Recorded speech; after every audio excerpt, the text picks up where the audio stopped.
सद्गुरु पद पंकज पूजता चौद लोक पूजाय।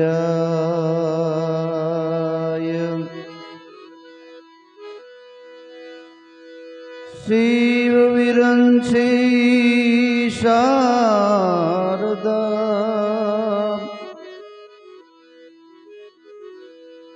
गुरु तणा जस गाय।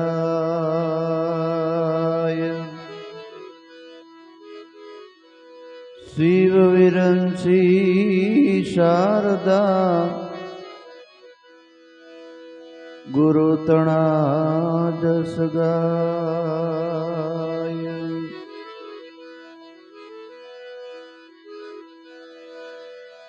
गुरु ना गुण ने सो गाऊं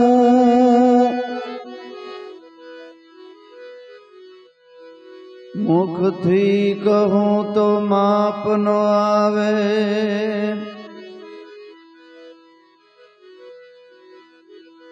शिव ब्रह्मा जने स्तुति करे जेना वेद पण गुण गावे।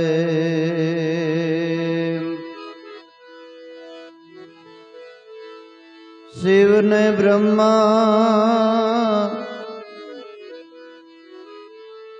जेने स्तुति करे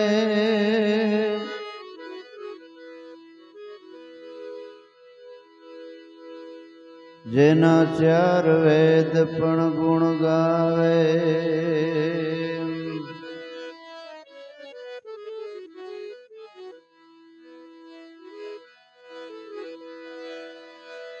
सद्गुरु ये सी करी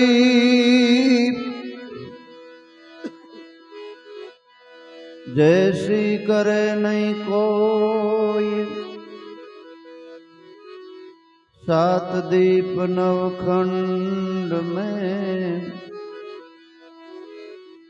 हवे मेरा पला न पकड़े कोई। सात दीप नवखंड में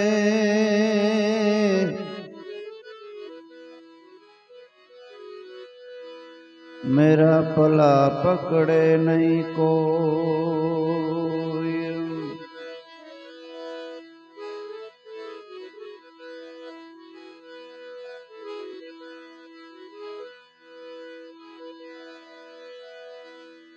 संत मिलन को जाए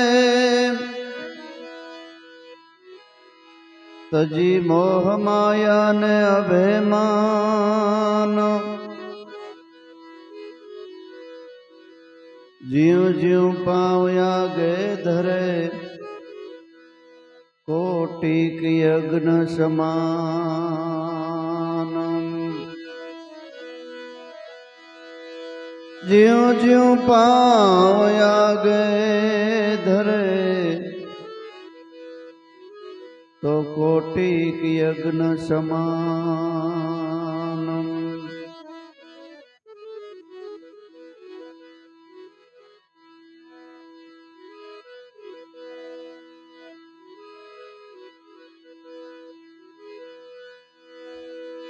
गुरु हमारा गारुड़ी मुझ पर की धी महेर। मोरो बतायो शब्द नो पछी उतरी गया सब जेर। मोरो बतायो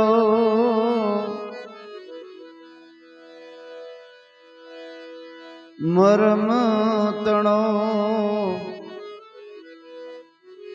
उतर गया सब जेर।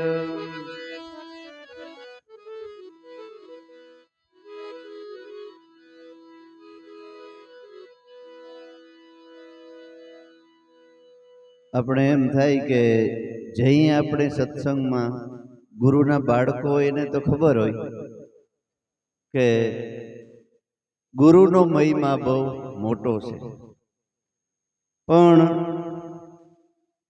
ક્યારેય કોઈ વેદ શાસ્ત્રો પુરાણોનો અભ્યાસ ન કર્યો હોય એવો માણસ આ સત્સંગમાં આવે, એક વાર આવે, બે વાર આવે, 3 વાર આવે, તો એને એમ થાય કે અહીંયા કોઈ બીજી વાત જ નથી આવતી, એક ગુરુની જ આવે છે. ગુરુ સિવાય ત્યાં કોઈ ભગવાનને માનતા જ નથી. એને એમ થાય કે આમાં કૃષ્ણનું નામ નથી આવતું, રામનું નામ નથી આવતું, કે આને પૂજા કરવી કે હું કરવું એ કઈ તો આવતું જ નથી. જઈ જોવું ત્યાં બસ ગુરુની જ વાત કરતા હોય. એમ થાય ને. પણ જ્યારે એને ખબર પડે કે 18 પુરાણ, 6 શાસ્ત્ર, 4 વેદ, 108 ઉપનિષદ, એમાં આખા વિશ્વના શાસ્ત્રો આવી જાય, ગીતા સહિત, અને હિન્દુ ધર્મના પુસ્તકમાં, હિન્દુ શાસ્ત્રોમાં મોટામાં મોટું અને મહાન શાસ્ત્ર હોય તો ગીતાજી છે. ગીતાજીની ઉપર કોઈ પણ શાસ્ત્રની ગણના થતી નથી. એટલે કોર્ટમાં જ્યારે માણસ છૂટે ને, કેસ હાલે ને, ત્યારે ગીતા માથે હાથ મુકાવે કે બોલો તમે આમાં નથી જ ના, તો કે નથી, તો ગીતા પર હાથ મૂકો. એનું કારણ એ છે કે આખી દુનિયામાં હિન્દુ શાસ્ત્રમાં મોટામાં મોટું શાસ્ત્ર હોય તો એ ગીતાજી છે, અને ખરેખર હોવું જોઈએ. કારણ કે ગીતા એ ભગવાન કૃષ્ણના સ્વમુખના શબ્દ છે, બોલેલા. કોઈ પણ શાસ્ત્ર તમે ન વાંચો અને ખાલી ગીતાનો કાયમ અભ્યાસ કરો ને, એમાં ઊંડા ઉતરીને ખાલી વાંચવા ખાતર નહીં, એના શબ્દોનો મર્મ સમજો કે આ શું કહેવા માંગે છે, તો એમાં ભગવાન કૃષ્ણએ અગ્રતા સંત અને સદગુરુને આપી છે કે અર્જુન, તારે જો ઈશ્વરની પ્રાપ્તિ કરવી હોય તો જગતની અંદર એવા સંતો છે, હાસા સદગુરુ છે, એને એના શરણમાં જઈ અને સેવા કરજો. પ્રથમ ભક્તિ સંતન કી કર સેવ, કે નહીં, સંતોની સેવા કરવાનું કીધું, બીજાને નહીં. સંત હોય એને જ સેવા કર. તો સંત કેને કહેવાય એને વ્યાખ્યા આપણે કાયમ કરીએ છીએ કે શીલવંત સાધુને વારંવાર નમીએ, જેના બદલાય નહીં વર્તમાન, શીતની વૃત્તિ નિર્મળ રહેવે, જેને મહારાજ થયા હોય મહેરબાન. સત્ય નામને જેને સાધના મળી હોય એવા પુરુષને તું સેવા કર, એનો પડ્યો બોલજી. એના શરણમાં જઈ પછી તને જ્યારે પૂછે કે ભાઈ તે તો બહુ સેવા કરી, બહુ સેવા કરી, માગ માગ તારે શું જોઈએ છે, ત્યારે જોજો અર્જુનને કે કોઈ હલકી વસ્તુ ન માગતો. અને માણસ હલકી વસ્તુ જ માગે છે ને. ભગવાન ભેગો થાય તો આપણે શું માગીએ? ધન ને દોલત ને માયા, સંતાન ન હોય તો એ સંતાન, કોઈને ઘરવાળો ન હોય તો ઘરવાળો, કોઈને ઘરવાળી ન હોય તો ઘરવાળી માગે કે હવે થઈ જાય વેલેરો તો હારો, 32 વર્ષ થઈ ગયા. પણ જેની બુદ્ધિ શ્યાણી અને પ્રજ્ઞારૂપ હોય એ શું માગે?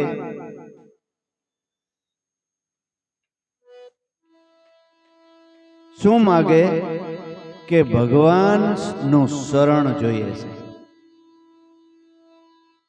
ઈશ્વર પ્રાપ્તિ કેમ થાય, ઈશ્વરના શરણમાં કેમ રહેવાય, ઈશ્વરનું દર્શન કેમ થાય ઈ માગે છે. અને ભગવાન મળી જાય તો જગતની કોઈ એવી વસ્તુ નથી કે તમને ન મળે.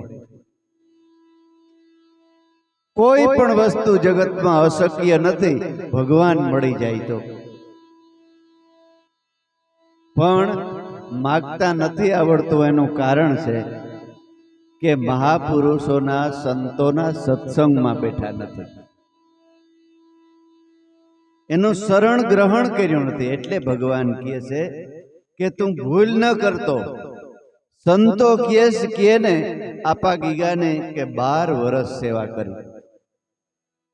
આપા ગીગાએ આપા દાનાની જગ્યામાં 12 વર્ષ દેહનું ભાન ભૂલીને કે સેવા કરી. ત્યારે વિસામણ બાપુ એક દિવસ ત્યાં મહેમાન થઈને આવ્યા અને ખાટલા માથે બેસીને બે વાત કરે છે, સત્સંગ કરે છે. ગાયોના સાણનો હુંડો માથે લઈ અને બાજુમાંથી નીકળે છે ને એટલો પરસેવો અને મેલા કપડા, એને બદબુ એટલી આવી, ઉપરવાસથી નીકળ્યો. આપા વિસામણ કે અને આમ પરસેવો વયો જતો હતો ને એમાં ટોકરા ભેગા વયા જતા અને કપડામાં તો કોઈ હર જ નહોતી હુજતી અને હાથમાં સાણના પીંડા વેર્યા. એટલે વિસામણ બાપુએ કીધું કે આ તમારો સેવક કોણ છે? તો કે ઈ તો ગીગો છે, આપા દાના. તો કે પણ હવે બાપા હદ થઈ ગઈ, આના કપડા કેવા કલરના છે એ ખબર નથી પડતી અને પોતાના દેહનો તો કેવો છે એ કોઈ એનું ખબર જ નથી પડતી. હવે આને માથે કૃપા કરો, કૃપા કરો.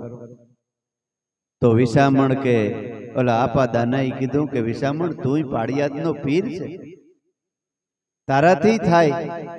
પણ બાપા હું પાળિયાદનો પીર છે પણ તમારા શરણનો તો હું દાસ છે.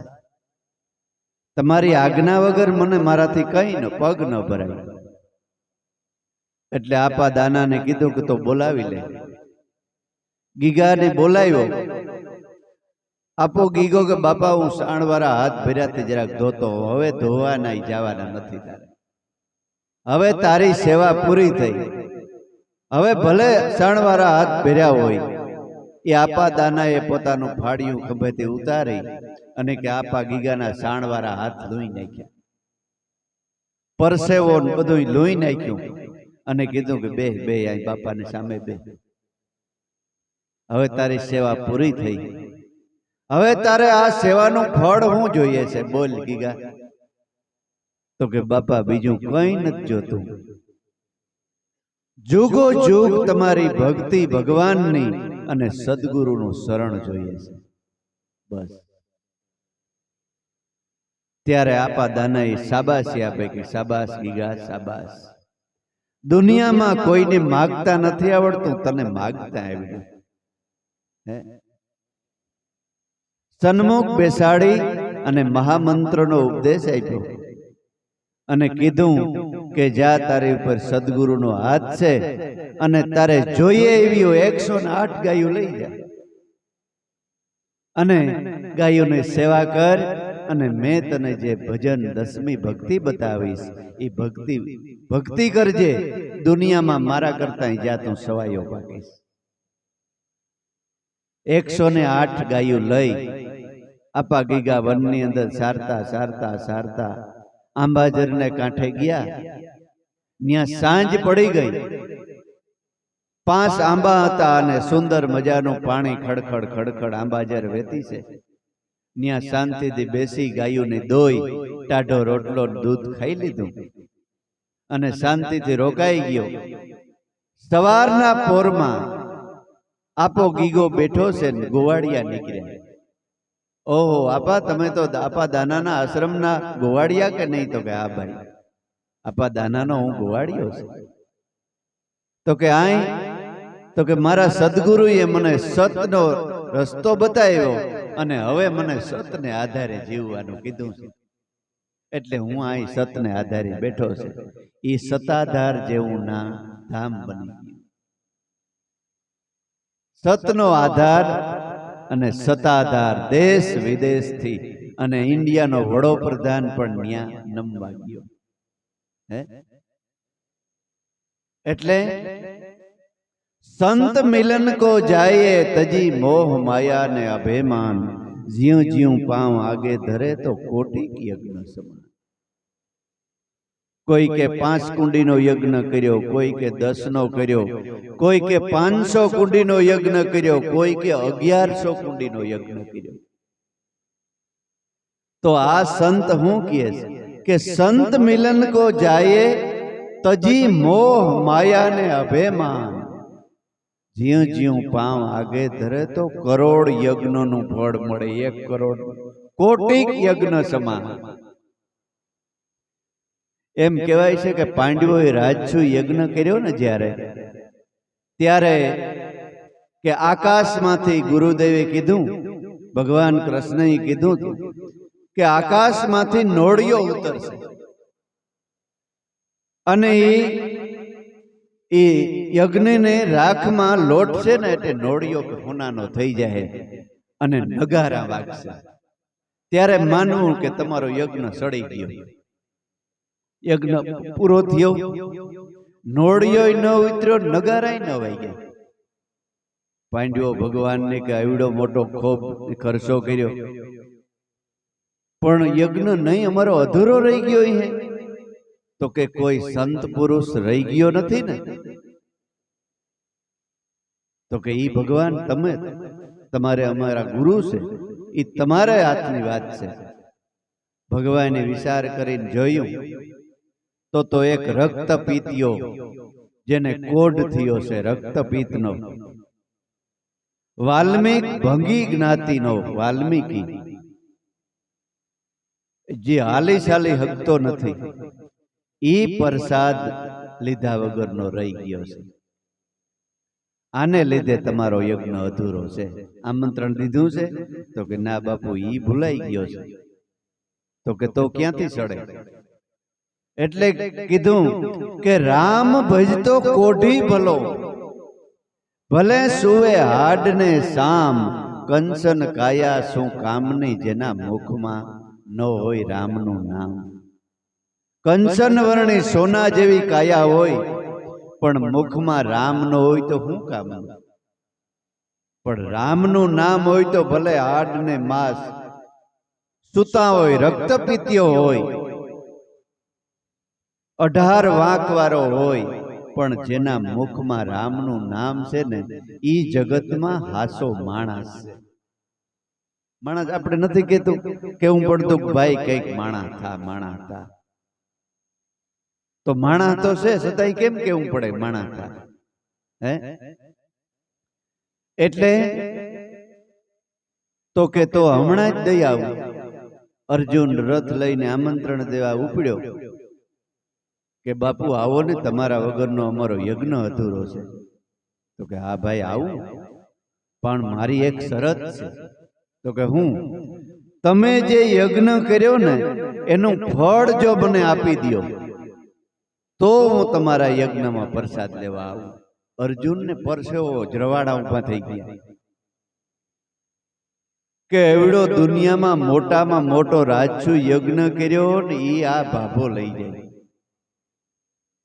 બેઠા બેઠા અહીં. તો કે બાપા ઈ તો ક્યાં? તો કે તો મારે કઈ જરૂર નથી આવવાની, તું તારે રસ્તે હું મારે રસ્તે. હું ક્યાં કહું કે મને દે, પાછો ખાલી આવ્યો. ભગવાન કે કેમ ભાઈ ખાલી આવ્યો? તો કે પણ ભગવાન એ કે યજ્ઞનું ફળ મને આપી દો. સંતને સમજવા ને સંતને પારખવા ને એ તો 2-3 અવતાર લઈ લઈએ ને તો સંત ઓળખાય કે આને સંત કહેવાય. આપણે ભલે ને કાયમ બકવાસ કરતા હોય કે આને સંત કહેવાય, આને પણ ન ઉતરે વાત. ન આમ આપણે કીધું ને કે આપણો બાપ કે આપણો મોટો ભાઈ, હગો ભાઈ, હગા ભાઈને કહેતો હોય કે ભાઈ આ રસ્તો જાણ્યા જેવો છે, તો એને વિશ્વાસ ભાઈ ઉપર નહીં આવે કે ઈ ભાઈ ભલે હોય પણ ઈ વાત ખોટી. નકર એને એટલો વિચાર કરવો જોઈએ કે મારો માડી જાયો ભાઈ છે, ઈ કઈ મારી ઉપર આમાં કઈ દગો તો નહીં કરતો. છતાંય એને વિશ્વાસ નથી આવતો. અવતાર લેવા પડે, સંતને પારખવાના. સંત આપણે કહે કે ઈ ફલાણો સંત, તો કે ઈ તો અમારા ગામનો છે, ઈ તો કાલે હવે સડી પહેરીને ભણવા જતો ને રખડતો. ઈ ફલાણો ઈ તો મારો હાડુભાઈ થાય, એક ઈ તો મારો વેવાઈ થાય. લે તે કોઈનો વેવાઈ સંત ન હોય? સંતને બધું ઘર બાર ભગવાનના અવતારો ને ભાઈઓ કુટુંબ બધું હતું. સંતને હું કઈ ન હોય? પણ અગાઉના કર્મ દેખાય. અગાઉના જેસલ બારવટીયો હતો ને એની જન્મમાં પીર થઈ ગયો. એવું નથી કે અગાઉ ખરાબ હતો ને હવે સુધરે નહીં. ખરાબ હોય ને ઈ જ સુધરે. ખરેખર જે અને પેલા ઘણા એવા અનુભવ, ખરાબ માણસ હોય ને, ખરાબી કરતો હોય, ઈ જો એનું હૃદય પરિવર્તન થાય તો એ ભક્તિ કરે એવો દુનિયામાં કોઈ કરી નહીં. વચ્ચી ભગત જોવો, જેસલ જોવો, બારવટિયા જેવા માણસો, આપો વિસામણ બારવટીયો, એવા તો કંઈક અનેક રાજા મહારાજાઓ. પણ સંતોએ ના કે નહીં પાડી. ભક્તિ કોણ ન કરી શકે? સલીલ હોય ને, સલીલ, એ ભલે કઈ ન કરતો હોય પણ એનું મન જ સલાઈમાન હોય. ઘડી કામ તો ઘડી કામ, એને કોઈ વસ્તુ જ ન સમજાય. તોરલ કે સલીલ નો સંગ નો, એનું મન એક જગ્યાએ સ્થિર જ ન થાય. સલીલ નો સંગ ન કરવો.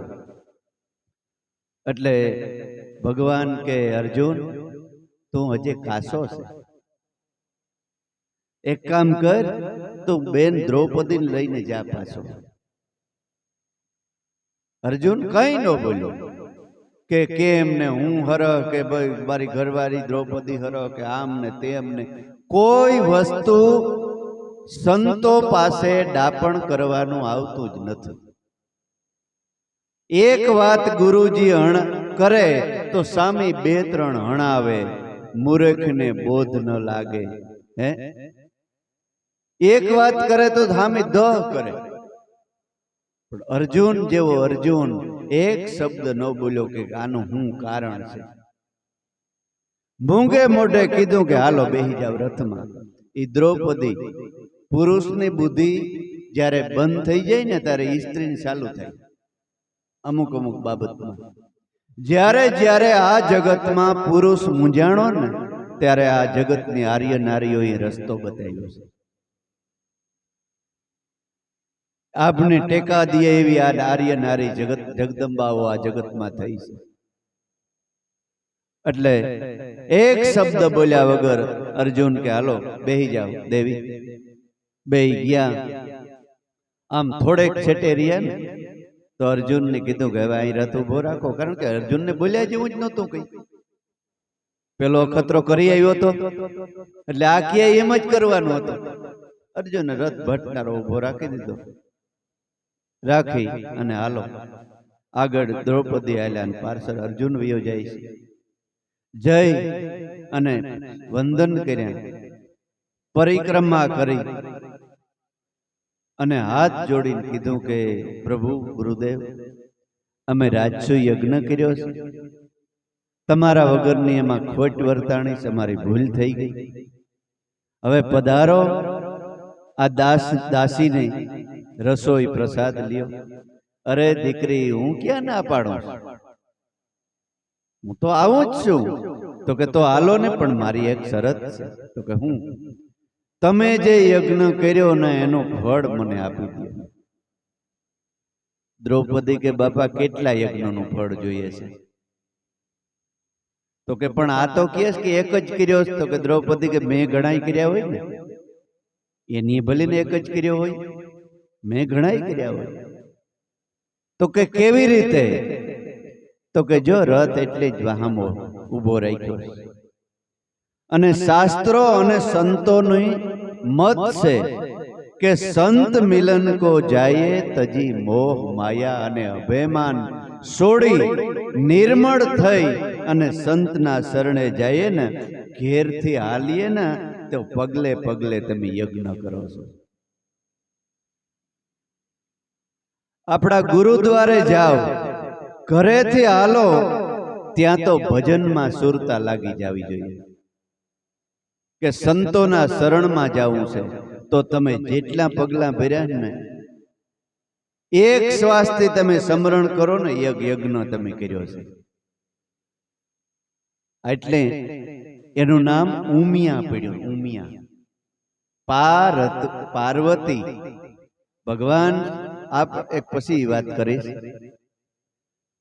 એટલે કીધું કે યજ્ઞ તણું ફળ છે કે સંત મિલન કો જાયે તજી મોહ માયા અભિમાન, જ્યું જ્યું પાવ આગે ધરે તો કોટિક યજ્ઞ સમાન. મેં અત્યારે જ કરોડ યજ્ઞ કર્યા છે કે નહીં? એ આ પાડવું જ પડે.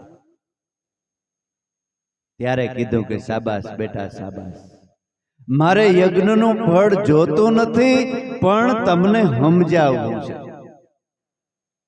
જોતું નથી, તમને સમજાવવું હતું મારે કે સંતનો મહિમા, સદગુરુનો મહિમા કેવડો મોટો છે. હાલો આવું. રથમાં બેહી ગયા, બે આવ્યા લઈ. ભગવાન કે આના વગરનો યજ્ઞ અધૂરો છે. અનન્ય ભાવ અને પ્રેમથી આને જમાડ.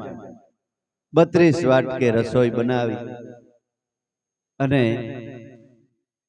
આસન નાખી અને રસોઈ પીરસી દીધી. આની એક એવડો થાર લઈ બધું એમાં નાખી આમ આંગળી ફેરવી અને પી ગયો. દ્રૌપદીની જરાક મનમાં એમ થયું કે અરે આ તો કે કેવો છે, મારા રસોઈની જરાય કિંમત કરી. તો નોળિયો ઉતર્યો પણ નગારા ન વાગ્યા. નોળિયો ઉતર્યો પણ નગારા ન વાગ્યા. અડધો છેડ્યો યજ્ઞ, અડધો ન થયો. ભગવાનને કે હજી હું અમારી ભૂલ છે? તો કે બેન કઈ શંકા કરીશ મનમાં? તો કે આ મનની અંદર જરાક એમ થયું કે મારી 32 વાટકી એટલી મહેનત કરીને રસોઈ બનાવી, આ તો ઘોરવું કઢી કરીને પી ગયો. તો કે એને તારા રસોઈના સ્વાદની નથી પડી. અને રસોઈના સ્વાદિયા હોય ને એને સંત કહેવાય નહીં. એને સંત જ ન કહેવાય. એ તો ખાલી શરીરને ટકાવી રાખવા માટે જમતા હોય, ખાવા માટે અમુક જીવતા હોય, અમુક જીવવા માટે ખાતા હોય. એમ કહેવાય છે કે લાભુ દાદા ખરખોડીના પાંદડા ખાઈ દરજી કામ કરતા કરતા ખરખોડીના પાંદડા ખાઈ 2 મુઠ્ઠીયું અને માથે પાણી પી અને સાંજે ભજનમાં વયા જાય. અમથા વ્યસનો અવતાર નથી કહેવાના. એવી તિતિક્ષાઓ ભોગવી અને સંતોએ મારીને તમારી પાસે આ ભક્તિ પુગાડી છે. એટલે યજ્ઞ એક એક શ્વાસે યજ્ઞ કહેવાય છે કે જ્યારે સતી પાર્વતીની જીએ 3 પુરુષ પ્રગટ કર્યા. પેલો કે બ્રહ્મા પ્રગટ કર્યો. બ્રહ્માજીને કીધું કે મારે યારે તમે લગ્ન કરો. તો કે તમે મારી માં કહેવાઓ, તમારે યારે મારાથી વરાય નહીં. એને બારીને ભસ્મ કરી નાખ્યો. વિષ્ણુને પ્રગટ કર્યો. તો કે મારે મને વરો. તો કે તમે ઈ જ શબ્દ બોલ્યા, એને બારીને ભસ્મ કરી નાખ્યો. શિવને પ્રગટ કર્યા. શિવ પ્રગટ થયા તો ખબર પડી ગઈ કે આ 2 ઢગલા પીડ્યા એ કેવાના છે? તો કે ઈ તારા ભાઈઓ છે, 2 નાના. શક્તિ કહે છે. તો કે મને પ્રગટ કેવો શા માટે કર્યો? તો કે મને વર. તો કે શિવ કે જો ના પાડીશ તો હમણાં હું ઢગલો થઈ જાય. એટલે કીધું કે વરું પણ એક શરત.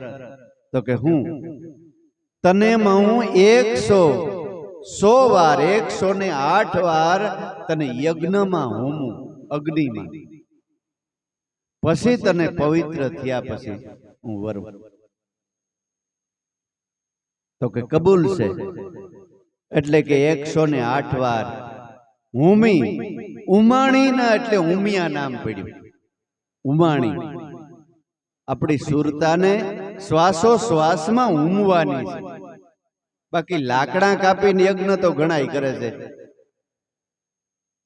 આપણી સુરતાને શ્વાસો શ્વાસમાં ઉમાઈને એટલે આપણા કર્મ રૂપી લાકડા છે ને એ બરીને ભસ્મ થઈ જાય. જન્મો જન્મના જે કર્મ રૂપી લાકડા છે, હજારો જન્મના આમ ડુંગર જામી ગયા છે, એ કર્મનું જારું બંધાઈ ગયું સુરતા હારે. એ શ્વાસોશ્વાસના ધ્યાનથી એમાં ઉમાય ને એટલે બધાય કર્મ બરીને ભસ્મ થઈ જાય. એટલે ઉમાતા ઉમાતા કે પાર્વતી જેટલી વધી, એટલે ઉમિયામાંથી એનું નામ પાર્વતી પડ્યું. પાર્વતી પડ્યું. ઈ કોણ? ઈ જ તમારી સુરતા. એટલે લોયણબેને લખ્યું છે ભજનમાં કે જીરે લાખા તમારો શ્વાસ શિવ છે અને ઉશ્વાસ શક્તિ છે. જાપ જંપાને જુગતી જેને જાણી એને નિંદ્રા નેણે કેની પેરે કરશે. ઈ જ સુરતા શાસ્ત્ર સાબિત વાત. આવતા રહ્યા હવે જરા ગોળાવરા વાટી જાવ.